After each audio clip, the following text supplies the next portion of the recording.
In early February of 2006, members of the British government leaked documents that the White House admits are authentic.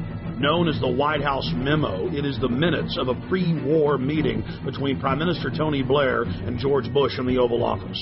The minutes contain the discussion of a classic false flag operation, where Bush tried to lure Saddam into war using UN aircraft. Mr. Bush told Tony Blair of the extraordinary plan during a meeting in the White House on January 31, 2003, 6 weeks before the war started, the Times of London reported. The Times reads, President Bush had plans to lure Saddam Hussein into war by flying an aircraft over Iraq painted in UN colors in a hope he would shoot it down. The memo also contained details of President Bush's plan to have defectors claim they had seen weapons of mass destruction that didn't exist. Well, it is perfectly true that we now know that the evidence, both in the United States and in Britain, which was put before the people, turns out to be wrong. It was known to be wrong. It was fed to Parliament. It was fed to Congress in order to get the necessary support. But we don't want the smoking gun to be a mushroom cloud. When Congress threatened to block the reauthorization and expansion of the USA Patriot Act in 2006, President Bush announced that he would still enforce the law even if it was not a law. That, by its definition, is dictatorship. When President Bush was caught secretly paying off reporters and newspapers and television stations across the country to the tune of $1.6 billion in 2 years, the Governmental Accounting Office declared it illegal. Every single action by itself was a felony, and there were tens of thousands of instances. President Bush simply said that he was above the law, and it didn't matter if Congress said it was illegal, he was going to continue the practice. When a leader declares themselves above the law, you are living in an official dictatorship. We have found out from our time in the services that there are certain people in the press who work as agents of influence of the intelligence services. In Britain, it's very easy to reward people with privileges, with contracts, with honours, with appointments to the House of Lords, with knighthoods and so on. So no money has to change hands, but those people know very clearly that they have a job to put out propaganda on behalf of the services. Now, I have no problem, of course, with the services arguing their case in the media, but if they're going to do that, like anybody else, they should declare where they come from and why they're stating that point of view.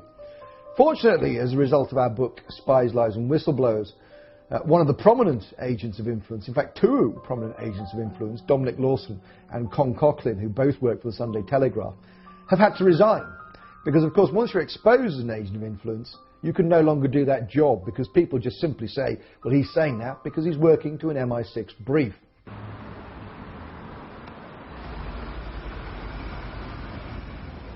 When Congress informed Bush that secret arrest, secret detention, and torture was illegal, he simply had his Attorney General, Alberto Gonzales, issuing a policy paper claiming that it was lawful. Known as the infamous torture memos, Gonzales said that they would simply stop calling it torture and call it pressure, and that if someone died in custody from torture, that was acceptable. But White House counsel John Yoo went even further. In memos that he wrote for the president that were used by the military as their authority to engage in torture, he stated that they could even torture small children in front of their parents, in some cases sexually. And in another shocking turn, President Bush has taken to signing pieces of legislation that haven't even passed the Congress. President Bush was also caught engaging in warrantless searches using the National Security Agency to spy on the American people. Bush claimed that he had executive authority to ignore any federal law he wished. The 1878 Posse Comitatus law bars the military from engaging in law enforcement activities against the American people. Bush was caught using the Defense Intelligence Agency, a branch of the Pentagon, to spy on peaceful anti-war activists.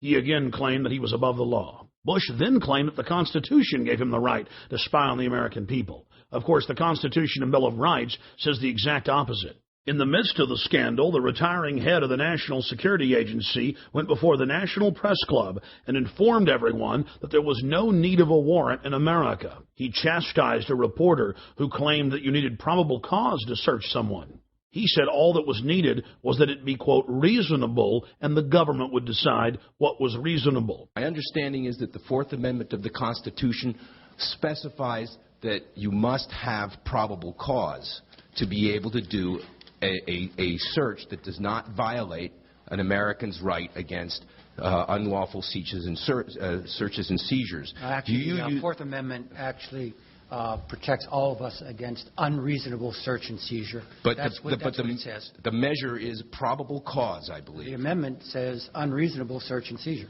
But does it not say probable? No.